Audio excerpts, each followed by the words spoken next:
We're live. Yes, people, you are here. Thank you very much for joining us. The very first episode of a weekly show I will be doing with Matisse. How you doing, my brother? I'm good. I'm good, bro. I'm good. There's a lot to discuss today.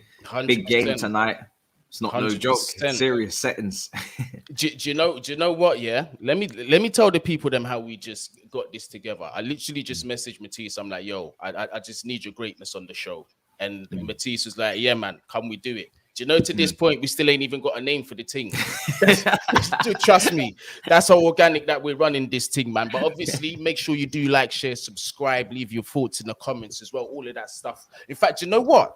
I'm so new to this live. I forgot there was a chat as well, man. So big up everybody that's here. Big up the chat as well. But Matisse, today, can we get our foot over the line and into another cup final for Chelsea that hopefully we will not lose this time? Do you think today is the day?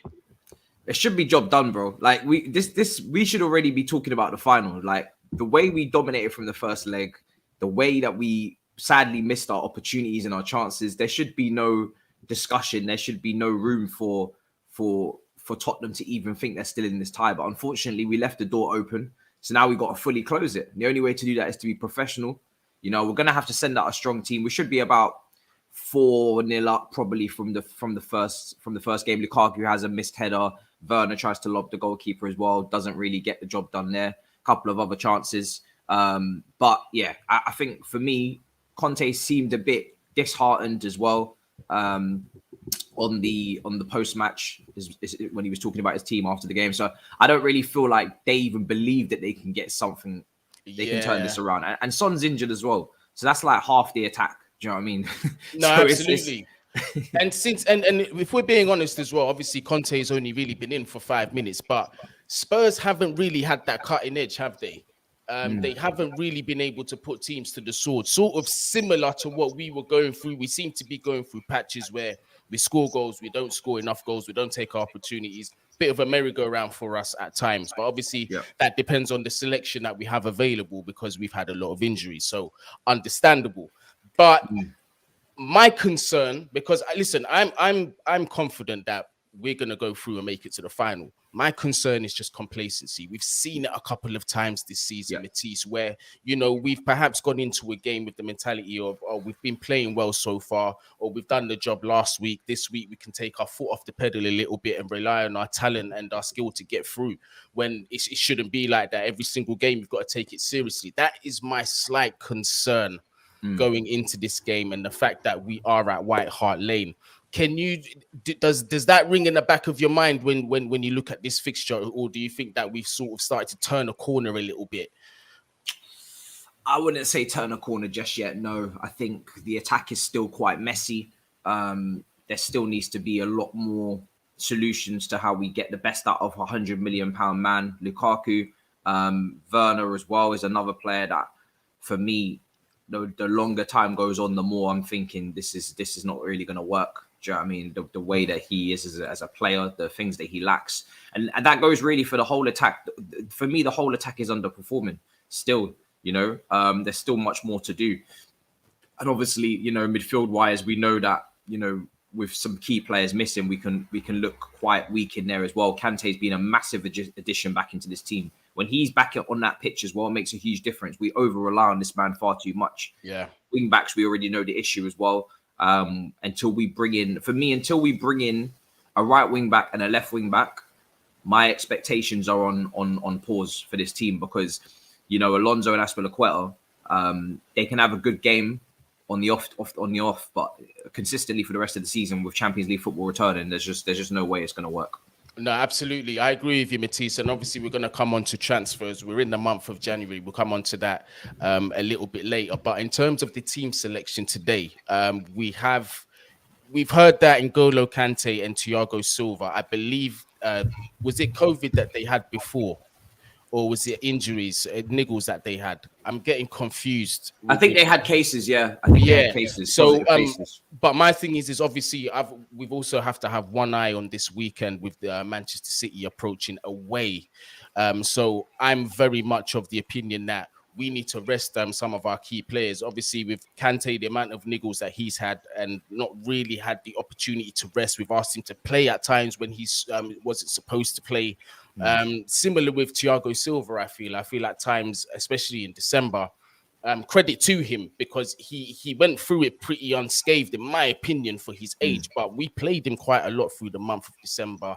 Do you think that this is a game that the both of them should be sitting out since we're already 2-0 up on aggregate and we just really need to get that away goal and we'll, that goal at White Hart Lane and we're comfortable? Do you reckon that's the case? Yeah, I think for me, I'd definitely leave those two out. I think it's not worth the risk. We have Manchester City coming up on Saturday at lunchtime. That's a huge game.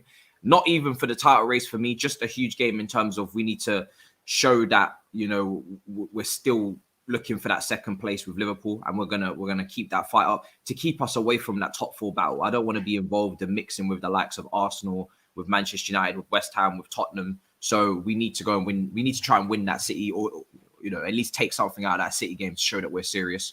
And for this game, like I said, those two players are key. They, Kante, if he'd maybe played more games this season, would probably be one of our best players this season as well. Thiago Silva definitely has been probably our best player, alongside with maybe like Reece James, Mendy, a couple of others. So they're all in that top three bracket that we're talking about. I just wouldn't risk them. I really wouldn't. And I think if we can't deal with Tottenham being 2-0 up without having to bring back these two brothers here, who are, one's injury prone and the other one's, 37, we need to look after him a bit better than we're doing, and have a bit more options back there. Maybe next season, bring in Kunde, etc. We'll get to transfers later, but yeah, we shouldn't have to use these two. Leave them on the bench, and go with that with the Tottenham game, especially with Son missing now. Their attack is depleted.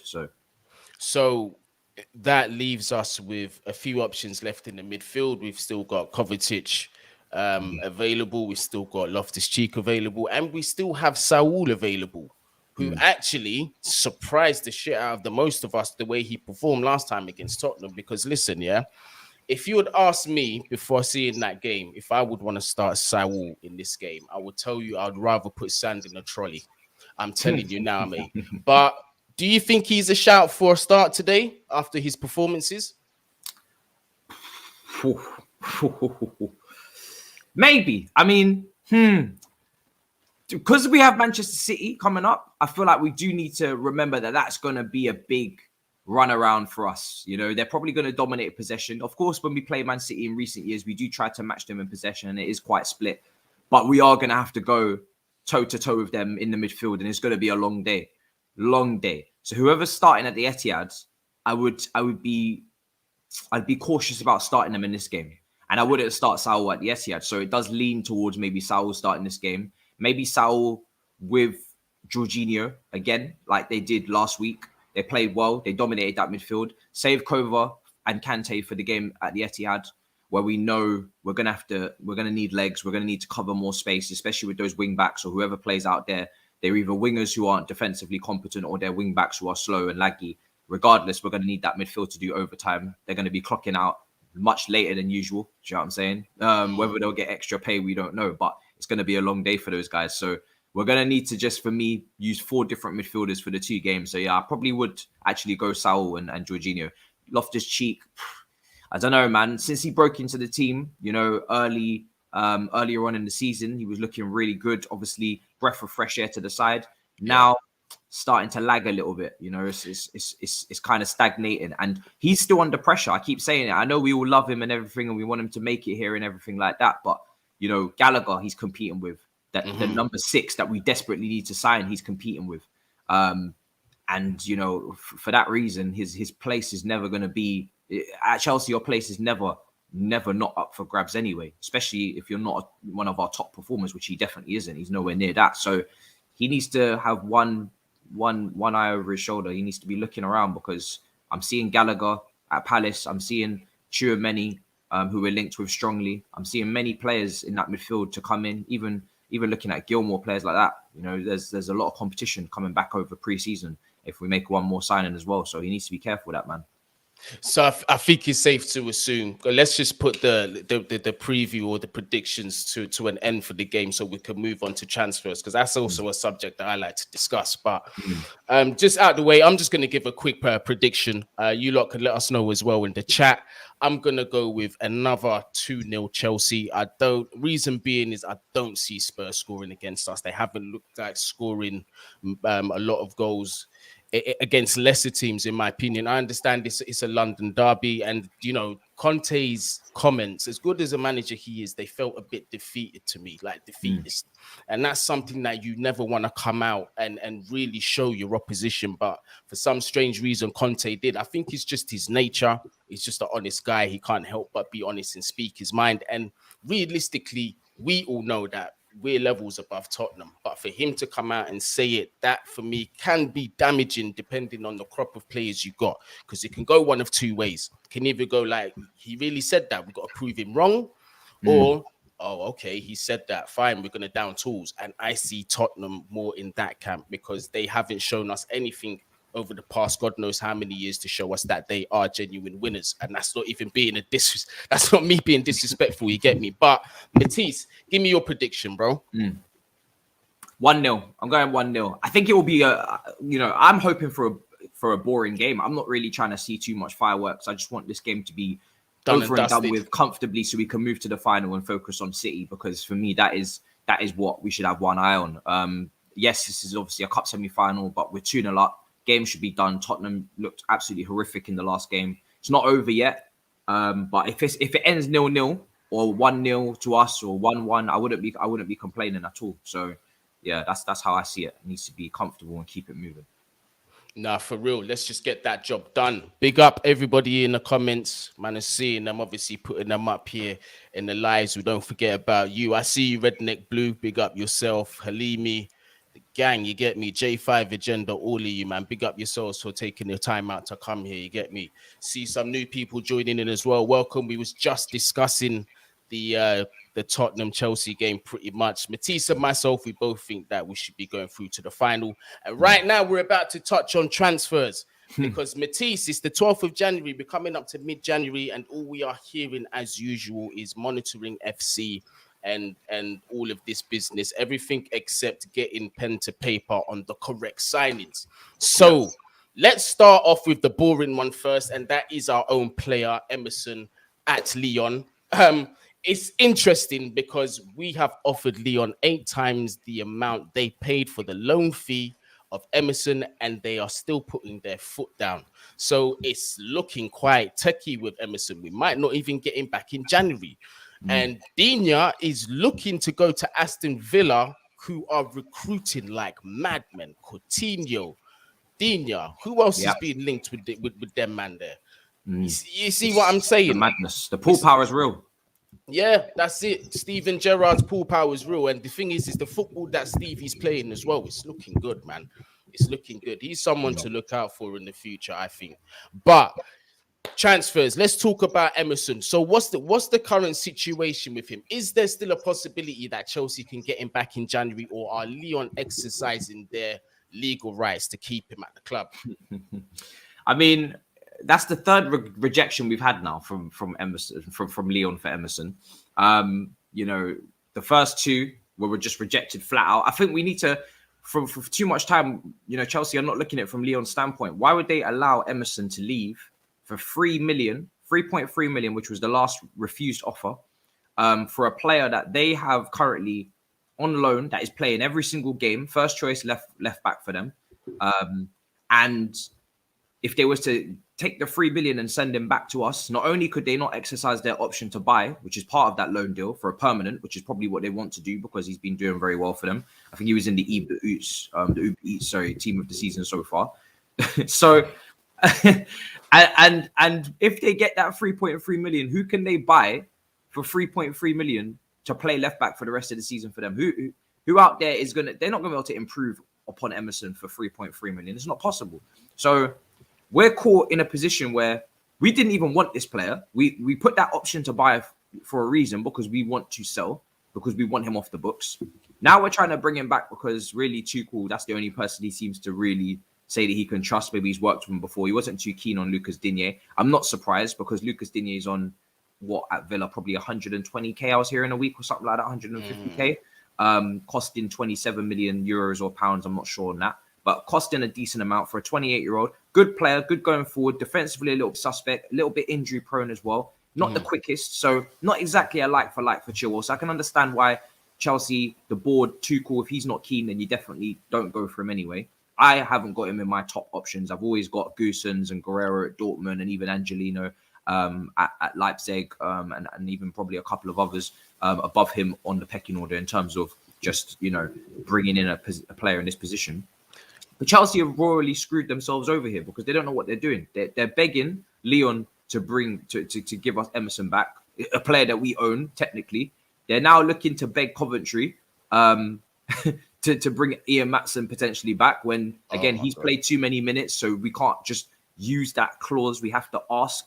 We're asking for our own players, bro. This is what I'm saying. It's not looking good, is it? It's looking peak, bro. And this is why in my stream on Twitch, I said, you know what? I'm very close to saying, you know what, just get a Adama Traore because it looks like Wolves are entertaining. Bro, this is what it's come to, bro. And it's desperate. It's become desperate. Because Tuchel, apparently, reportedly, last summer, he wanted him. We might have to just take this, brother. We might have to actually, because it seems like Wolves are offering him out. We do Tottenham dirty twice after the Willian thing as well. Do you know what I'm saying? That's a little perk. But you may have to bring in this Jim Sharp representative. Because at least then you get the strength. You get someone who knows the Premier League. He's already playing. Again, January is all about quick solutions. It's not about bringing in players like Dest who need to acclimatize and adapt. This is not, we don't have time for that. This is January. We're looking for instant solutions. You can come in and start and we know what we're going to get. It's not fair to Dest as a young player who's got a lot of things to improve on in his game to ask him to come and, run amok immediately. It's just not going to happen. He's going to need time to acclimatize. And to be honest, I can't look at Dest as a young wing back for Chelsea after having Lamptey and Livramento let go for less than £10 million combined, and then we bring in Dest for 15-20 million. Facts. If you think you're not going to get a rant out of me for that one, you're thinking you're confused because I'm going to be cussing people. I'm going to be cussing people out if I see that because it's the same age bracket. And we sold those two for 10 million combined because we couldn't make room, we couldn't make strong decisions because we got too much Deadwood. We couldn't convince them to stay. There was a lot of inconsistencies in the reports in terms of how the Livramento thing went down. No one knows that we sent him to the under 18s because he didn't want to sign a new contract. That's not going to help the situation. Things like that. So, I'm not really trying to see Dest. At least with Traore, I know I'm going to get dribbling. These definitely can't shoot. Don't get him anywhere near that penalty box, but I know he can carry the ball. But again, I'm not keen on Traore. I'm not going to sit here and do too much Traore prop because I don't really want him either. But this is where we're at. As a right wing back option, I don't think it's the worst option in the world. It's my thing is that when are we going to start signing quality in depth, bro? Like what Manchester City have, because we keep coming to positions where, because we've got so much Deadwood, we keep signing stopgap signings that keep building up. It feels that way. You see what I'm saying? Like, listen, basically what I'm trying to say is we have papered over so many cracks with the transfers over the past few seasons. It's been incredible. Like, in the summer, for example, I was massively guilty. I was one of them. I was jumping up and down. Oh, we signed a striker, this, that, and the other. Just really being small-minded and not realizing that we really haven't done our job properly because we was out for a right wing back. We tried to sign Hakimi, to which a lot of people were saying, oh, what about Reece James, But Hakimi's versatile. He can play right wing back or left wing back, which brings me to Gersons. That's a name that out of the ones that you picked that I like the most. Gersons is versatile and he can play either flank and he can also play left back or right back as well. So that's the thing I like about him. And I believe he can play further up the pitch, or am I bugging here? I don't think I've seen him up the pitch too much. No, I'm thinking his Atalanta teammate as well. Denmark international. I'm not going to butcher his name. Mailer, is it? Mailer, and he can also play both sides. That if Chelsea were on their P's and Q's scouting wise, they would be looking at players that can play both flanks, so we can kill two birds with one stone. Do you know who I was getting mixed up with? It was Dest, because Barcelona have used him on the wing before. Dest, so I was getting them two mixed up. But that's an option that I definitely like, because obviously because of the versatility and the quality that they can play, because he's one of those players at Atlanta that sort of changed their, well, at least how they were looked at in Europe to begin with, because I noticed particularly when they had Brian Cristante and all those boys in that squad, that was really when they started to make noise in Europe. But since then, he's been one of those consistent players in that squad. I definitely think he deserves a shot for Chelsea. Guerrero, you see where I get shook, Matisse, fam. It's that league, bro. Yeah. I don't like that league, bro. That Bundesliga league, bruv. Like we've been burnt and just had bad experiences with it before, cuz. But like Guerrero, you can convince me, because me, I can't say I've seen too much about him. But it's not even about that. It's because for me, we don't even need to sign quality in depth. This is the thing. There are two errors that Chelsea have not learned from, and they're paying the price. Because when you see people like Barkley still at the club, Alonso, I'm gonna go through 8 left backs that we could have on our books if we sign one permanently now. You got Chilwell, you got Alonso, you got Emerson, you got Baba Rahman, you got Kennedy. You got Ian Matson, you got Costello, the guy that was out on loan at Ajax. We still own him. And then you got the new signing, whoever that may be, if we were to sign someone permanently. So that's why the club are hesitant on signing someone permanently, because of that. And the club are constantly hesitant of signing some of their key targets permanently because of what we've got. Barkley, Batshuayi, Matt Miazga. All these Drinkwater, all these guys that are still kicking about because we don't know when to cut a loss. And we don't need to act like Man City. Chelsea want to do this whole net profit shit. Cool, no problem. You want to be sustainable. Well, aren't you lucky that you have a fucking incredible academy to facilitate that depth? The best in Europe. That team. And people talk about, they want first team football. They can get it. Look how many injuries we have. Look how much rotation we have to have. You're going into an era of congested fixtures, cases flying about everywhere. We're not out of COVID. No one, at no point did anybody confirm and ring the big bell from the top of the tower saying COVID is done. You know this. This is not rocket science. You're going to be needing a big squad. We're in all competitions. Don't tell me that these guys couldn't have got some game time. They could have. But again, it's all about being short-minded and not knowing when to cut your losses and knowing when to move on some of these experienced players, some of these Deadwood. Because Chelsea had a situation where they had wing backs and full backs coming out of their ass. They had plenty, quality. I've named 2 of them already. But they've decided to prolong and not try and get rid of Alonso. They're asking for too much money for Alonso. They can't ship out Emerson now. Again, it's all about bad business leading to more bad business. It's a conveyor belt of problems, because if Chelsea didn't have such poor scouting and make so much bad business previously with stupid signings and just signed quality, like actual top players, and then left the rest to the young players, then we wouldn't have all this Deadwood. But Chelsea, and then Marino, she needs to stop haggling. I go back to the Batshuayi situation.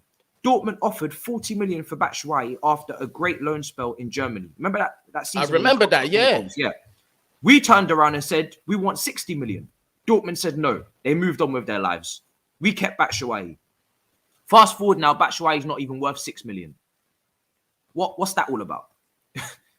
You bring in Malang Sarr for free. Everyone says, and this is why I keep talking about Malang Sarr. No one wants to hear it. But he's now on 100k.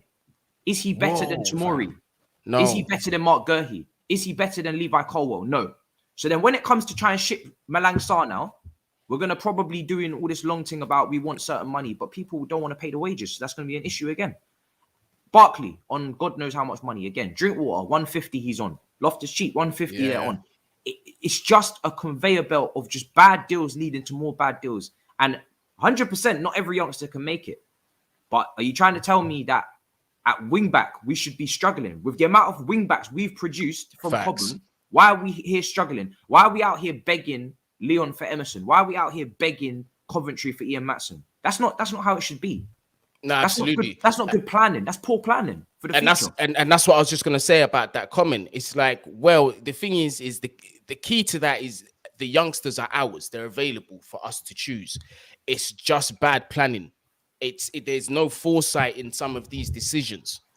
Or like it's like you said, there's a couple of glaring ones. The Batshuayi one, he should have been sold, and then we should have never looked back on that, because that's held us back. He's still on the books for us now, which is mad. Also, as well, this Baba Rahman kid, he's not even a kid no more. This is how bad it is. I forgot that he was even a player until I heard his name come up, and I couldn't believe he was on the books. But this is what I'm saying about these signings. I agree from the perspective that we've got this youth academy. Right now, the mentality is looking in that youth where they're just like, well, boy, like they let Tino go, they let Lamptey go, they let certain man go. Who knows if Gallagher's even gonna come back and get a chance?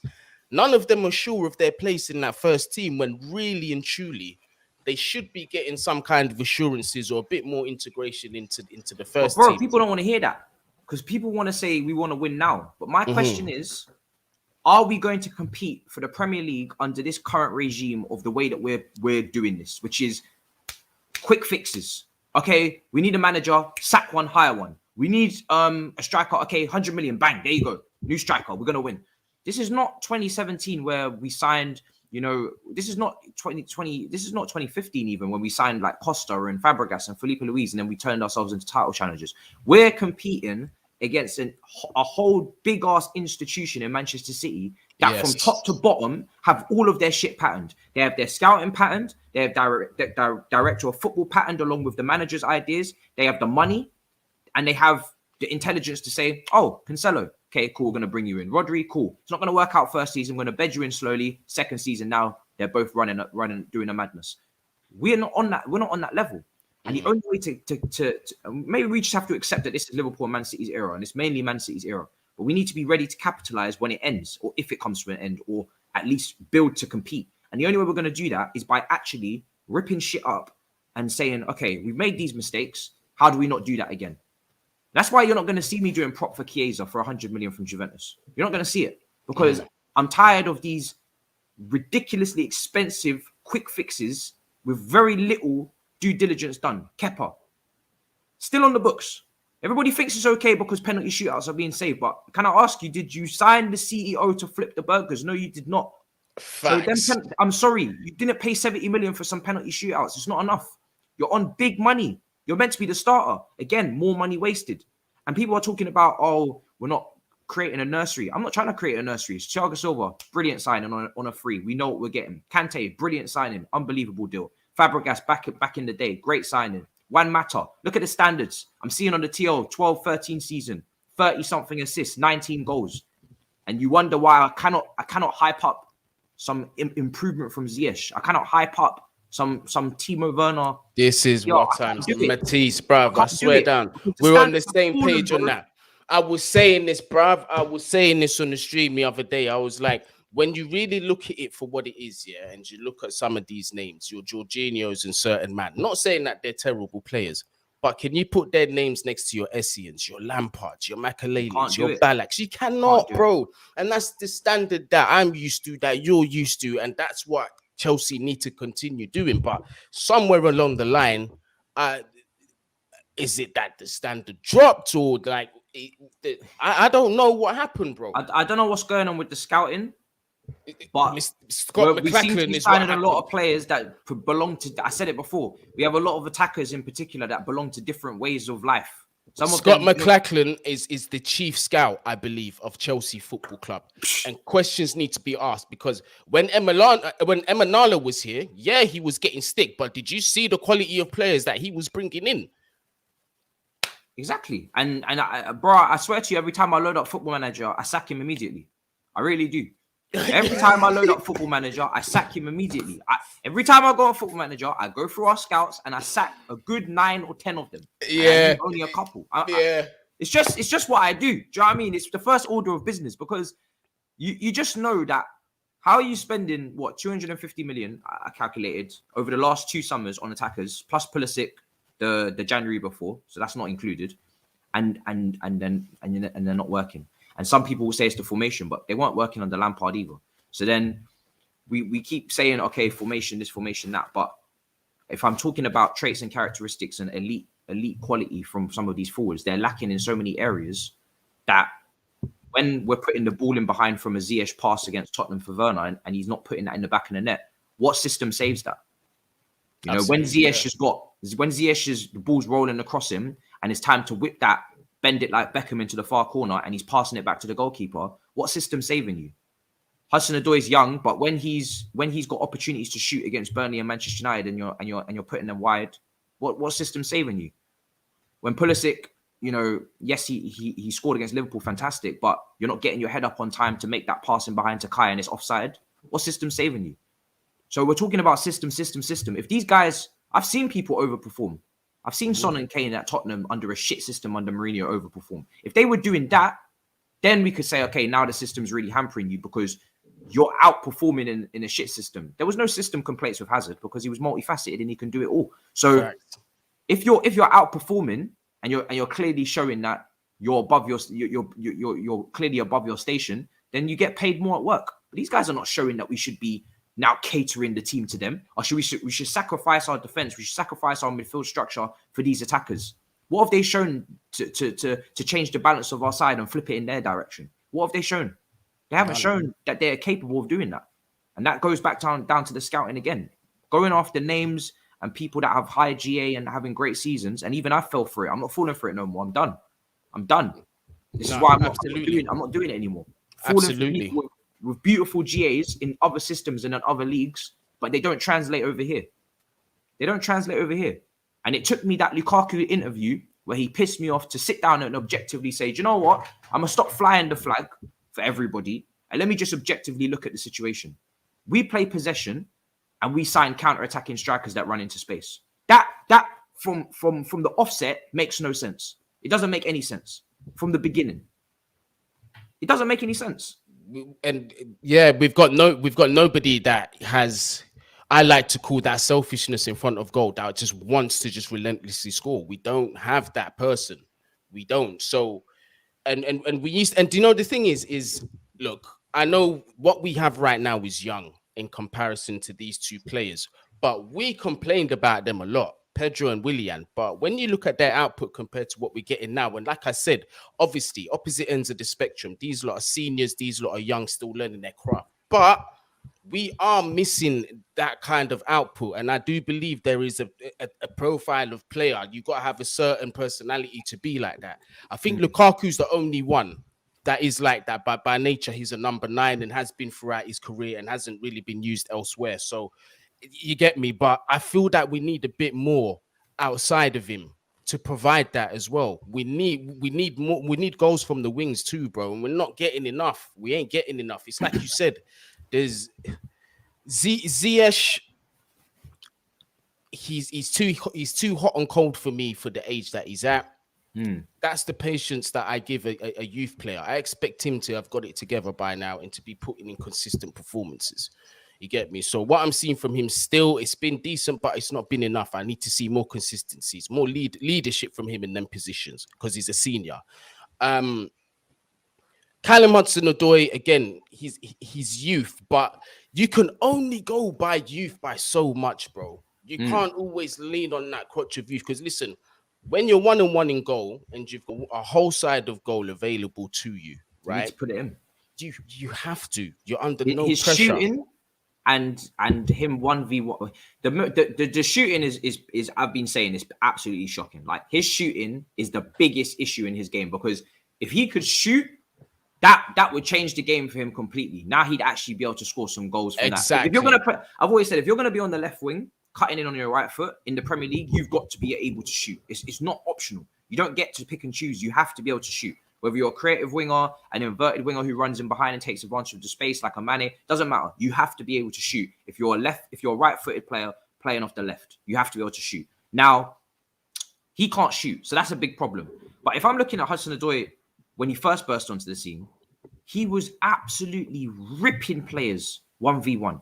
That's why I've got the 1v1 demon tag. Everybody laughs about it and whatnot, but it came from somewhere. Because I'm telling you, when he came onto the scene the first time, under Sarri and that first, he was ripping players. Fearless, yeah. Ripping.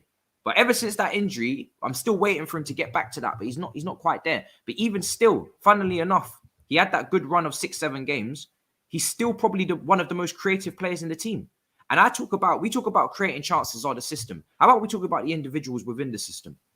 Facts. Creating opportunities, that is part of the responsibility of the front three. It's part of your responsibility to not only score, but to create. It's not just 3 players standing up there waiting for tap-ins, is it? So if we're not creating much chances, we have to look at why.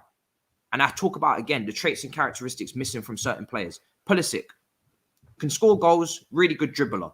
Not the greatest passer of the ball in terms of switching the play quickly. Not the greatest crosser of the ball. So that's an issue. That's something that he needs to improve. He needs to improve the passing, the crossing, the vision, and picking your head up. Hudson-Odoi is the complete opposite. Can't shoot.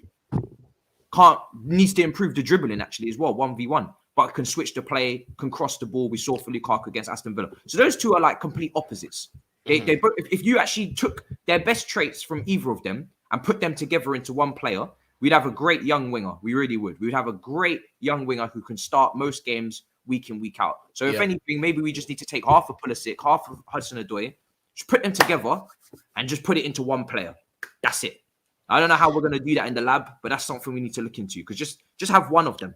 Well, I will say this: when there was that link with Raheem Sterling, people was, I don't want him. I'll tell you right now. You see, Raheem Sterling, whether I want him or not in the team, that's a different question. He's definitely getting goals. I'll tell you that now. He's definitely getting goals, 100%. Is he the answer? He's not the answer for me. I can't lie. He's not. But Matisse, when you think about it, yeah. That quality and depth that I'm talking about. So perhaps if we had your first choice ahead of him, how would you feel about that?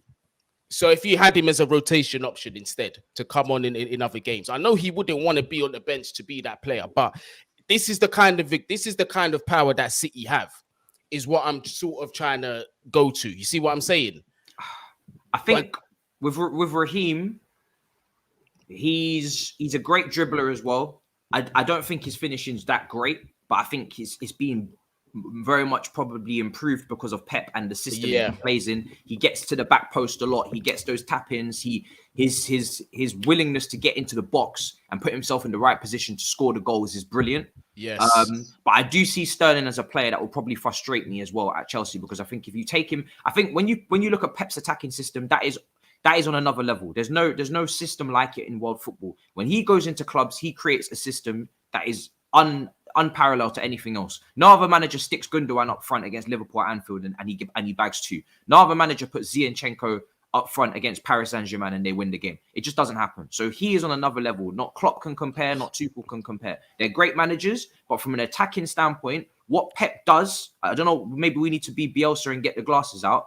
That is something unique. And I'm not even going to put Tuchel under the pressure to replicate that because it's just whatever he's doing is not normal. It's once in a generation type shit. From an attacking standpoint, you don't need to be on that level. You can make the rest of the team, as Tuchel has done defensively. He's made these defenders that were never world class into world beaters now this year, and asking for big money and big bollocks and potentially linked with Real Madrid, Bayern Munich, clubs that were never even sniffing for them a couple of years ago. He's put Kepa back on the map, looking like Bitcoin. Do you know what I'm saying? This brother's market value flying through the stonks, bro.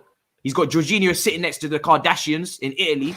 Do you know what I'm saying? Ballon d'Or, 3rd place. So he's already improved enough. So I'm not going to sit here after he's changed all these men's lives and put them up with the high and mighty to now ask him to go and create a whole new attacking system as well on top of that in less than a year. Let's remember, it's not even his birthday yet. 1 year at Chelsea. We're not there yet. So we're asking for way too much too soon with limited training in between the games, etc. But for me, I just need good footballers again up front. That's the first and foremost. People with first touches, people that can pass, people that can link the play. This is why I was so gassed to see Harvey Vale. Yeah. Like, the brother picked up the ball in a tight situation. He wriggled out of it and he moved it on. I was shocked. I was shook, bro. How many attacks did we see fail and how many break down? How many attacks do we see break down because people can't control the football, they can't link the play, or they kick it too far ahead of themselves and they run off the pitch? Excuse me, Belongali, but you did kick the ball out against Chesterfield. I was there, bro. I'm not playing anymore, bro. I'm done. I'm done playing these games. You see with Lukaku, yeah. I don't know, bruv. I must have been going through some hysteria during that time because when we signed him from Inter, I was hearing talks that Lukaku's got his touchback and these things there, and I'm watching videos on YouTube. This is how you know that is a deception. You see them compilation videos, deception, because they made this guy look like some reborn striker, yeah. And what I was seeing in terms of first touch, I was like, oh my days. And was that the one where he went off for a throw-in? Or was it? Yeah. Oh my god. Yeah. Bro, do you want some breaking news? Hit me. Kennedy from Brazil. I don't know what club he was playing for in Brazil. Flamengo, I believe. Recalled by Chelsea Football Club, as per Nazar Cancella. So Kennedy's returned. So I'm looking forward to this now. Let's see what he's got. This is what I'm talking about, bro. So when we're talking about young players can't get a chance, you're trying to tell me Tariq Lamptey couldn't be better option, but better than Kennedy. Livramento is not better than Kennedy, you know. So we couldn't. So because lad. I swear down, bro. I've got so many managers to blame, bro. This may be longer than we planned, bro. I've got so many managers to blame. I start with Mourinho. The first time when we were doing the real scouting, we had Michael Emenalo scouting the deep depths of Belgium, bringing in De Bruyne, bringing in Hazard, bringing in Courtois, Salah, bringing in Lukaku the first time round before the ego. Was he Courtois? Was he Courtois? Courtois as well. It was, yeah. And we were trying to build a dynasty. So what did we do? We gave it to a man with no patience and wants to win right now. Makes sense, doesn't it? And with a chip on his shoulder. With a chip on his shoulder. Makes sense. So that whole project fails. So now we move to the next youth project, Cobham 2019. All of these young players coming through, winning every trophy at youth level. Best youngsters on the planet. Best academy on the planet. Chelsea want to get stingy. God says, don't worry. You don't need to spend. Nurture what you've got. Look after it. Surround it with a couple. Literally. Surround it with a few. If you want an example of the goose that laid the golden egg, it's literally in Cobham. It's just right there. Right there for you. Do you know what I'm saying? You want to be stingy, Roman, now? Cool. You don't want to spend like you used to. Don't worry. God's got you. You've produced all this talent that you've put money and invested it into over the years, because that's what the whole plan was, to start investing in the youth so we didn't have to buy so many players. You've seen the example of Reece James, Mason Mount. They've gone on to do great things. Tammy Abraham, as much as I thought it was the right time for him to move, I still think it is. He's actually the top goal scorer of all English strikers across all top 5 leagues. That's embarrassing for us again. Yeah. Tomori's kicking out the AC Milan captain and moving into that team immediately. But again, we don't learn. We don't learn because we're trying to do shortcuts. We're trying to splash. We're trying to bring in forwards that have done big GA and whatnot. Let's get it done. Let's go win the title. But there's no plan into it. There's no real thought to it.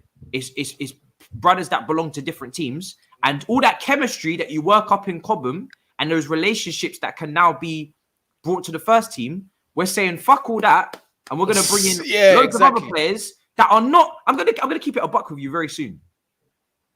Has any of the new attacking talent that we signed for 250 million over the past 2 summers outperformed Tammy Abraham in his first season?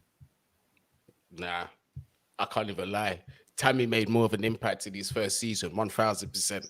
And Tammy didn't even have a good second half of the season because that's what I mean. He picked up a little niggle. And he kind of just disappeared. That's only half the season we got from him.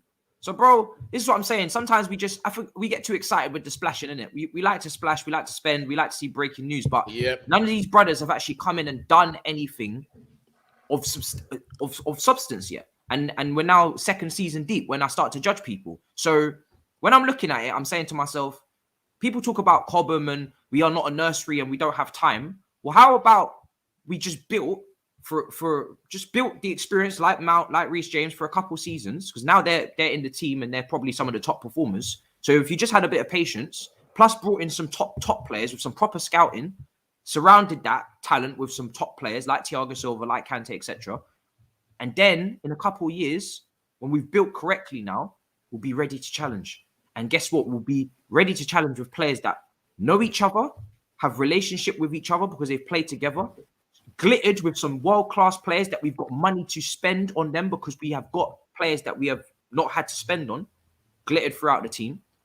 And they won't be doing interviews telling us they want to leave the club as well, because guess what? They always wanted to be here. It's not hard. After 3 months. It's not hard, bro.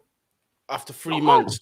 Nah, bruv. Yeah, it's just, listen, this situation on Kennedy, it's like you said, it's bad planning. And to be honest with you, this is just, bruv. The board have got a lot to answer for. If they don't take care of this situation in the summer, that means getting rid of players. And I don't know whether it's trusting the youth or signing someone of that quality. Something needs to be done. But we have another lone player that's out there in Armando Broja, who's looking, well, it's still, like I said, I don't like to be that guy that says he's the real deal.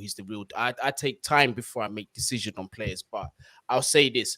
What I've seen from Broja so far, I like it. I'm not going to put the weight of the world on his shoulders and say he's the next best thing since sliced bread. Absolutely not. But from what I've seen of him, I like him. Do I feel that he has a role to offer at Chelsea Football Club right now? Yes, I do. Would I recall him? Absolutely not. But there is talk that Southampton are interested in a £23 million bid to sign him permanently. Do you think that's a bid that should be entertained? I told you straight, I don't think it should be. No, we shouldn't be entertaining it, because we just signed him to a new contract last summer. We're in a situation where, for me, I think Werner is top of the list right now. As I speak right now, with what I'm watching right now, he's top of the list to be moved on in the summer. The Bundesliga, there's a big market for him. Bayern Munich and Nagelsmann will take that as their long-term replacement for Lewandowski, maybe, hopefully. Dortmund are losing Erling Haaland. Hopefully they're interested too. I think we could even break even on that. We could just make our money back. Maybe make a little loss. Nothing mad. And everybody will be like, let's bring in another big-name striker. I'm going to tell you no. No, I'm done.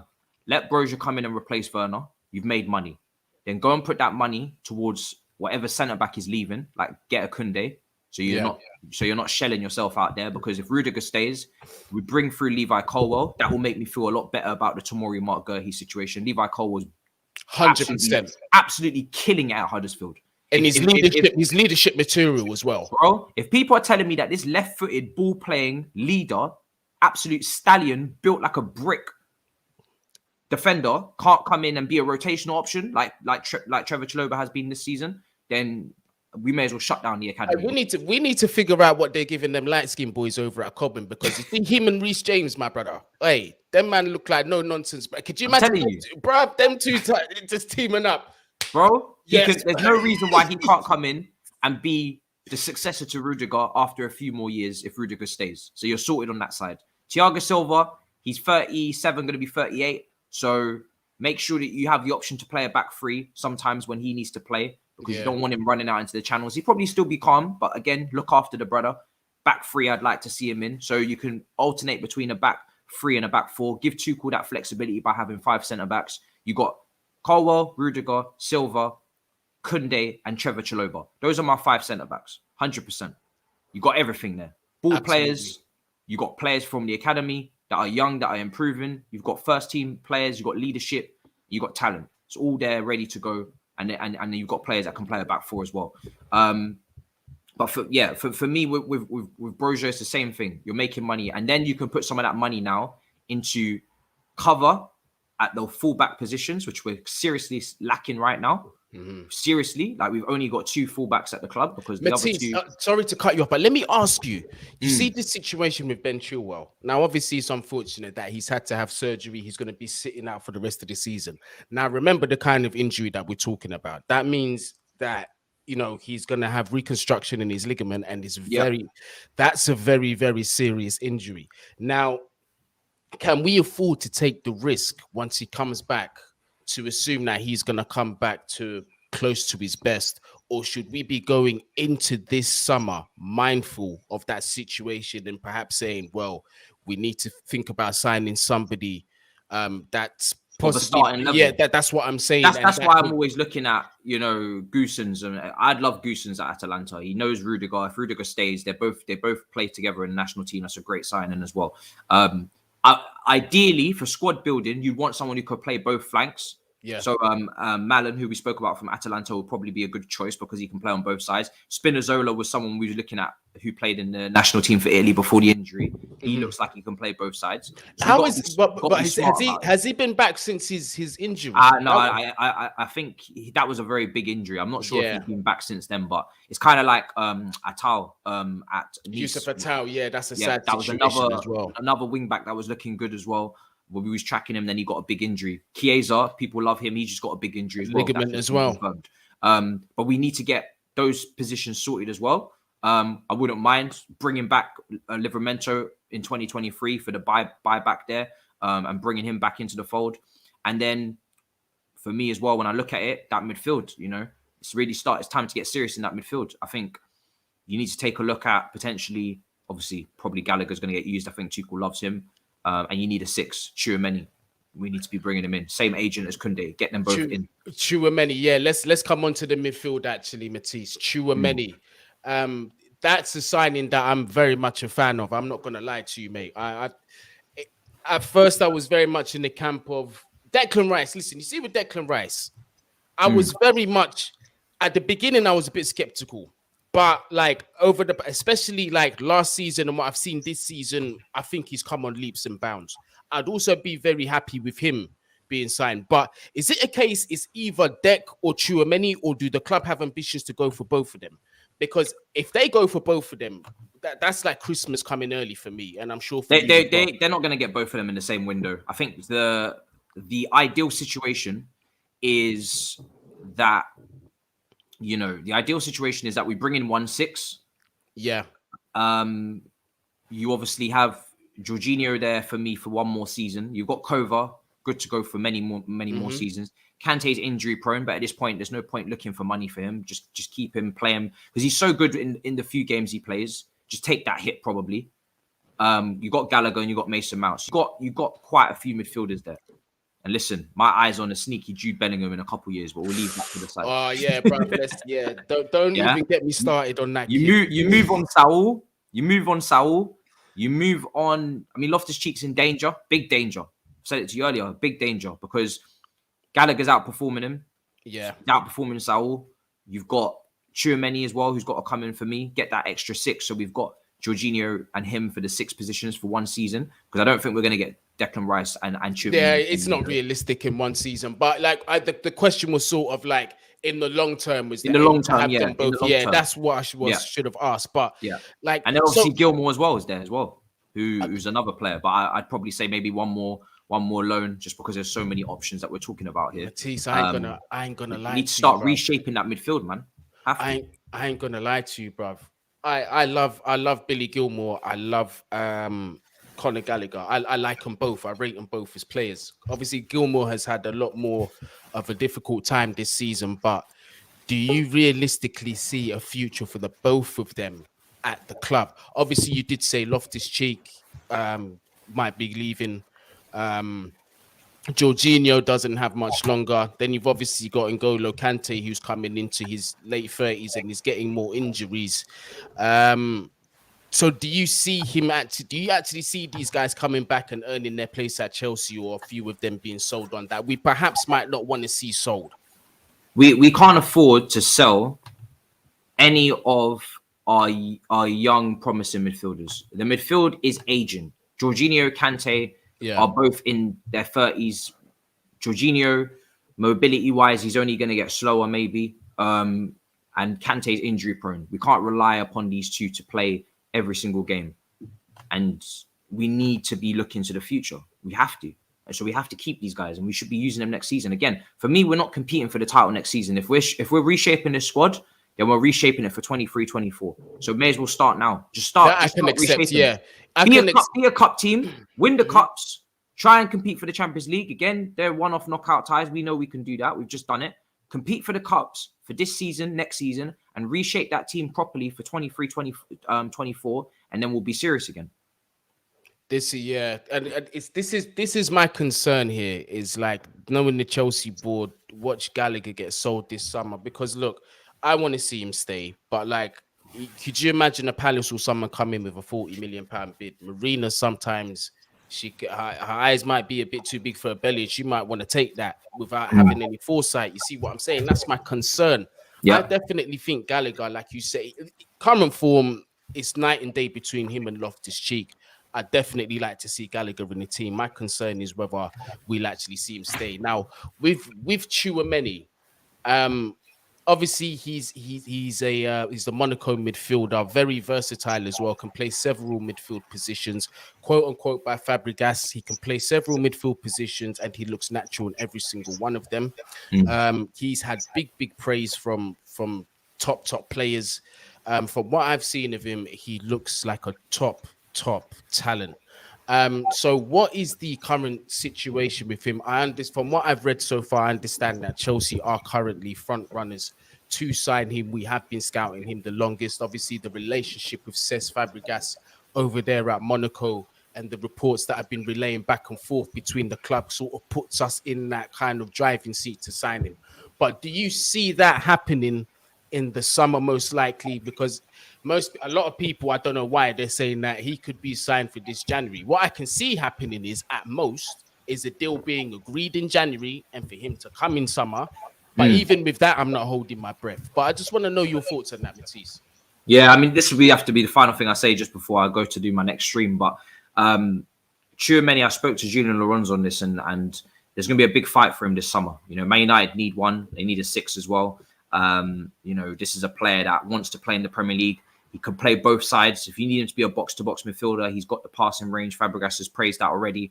And he can do that role and step further forward. But he can also maybe do the sitting role in the midfield. He's been playing in a 2 all season, but, you know, he's got all the characteristics and traits to play as a sitter as well. So it's just an all-action midfielder we have to go and sign. When was the last time we really had a true box-to-box midfielder? We talk about Kovar, Loftus-Cheek, you know, these guys, but they're not the Essiens, you know, of the world. You know, this is a true box-to-box midfielder that we need. Jude Bellingham. Jude Bellingham is probably the modern version of maybe a Michael Essien, an all-action, action-packed box-to-box midfielder that can do it all and isn't on any fuckery. You know what I'm saying? And that's what we need.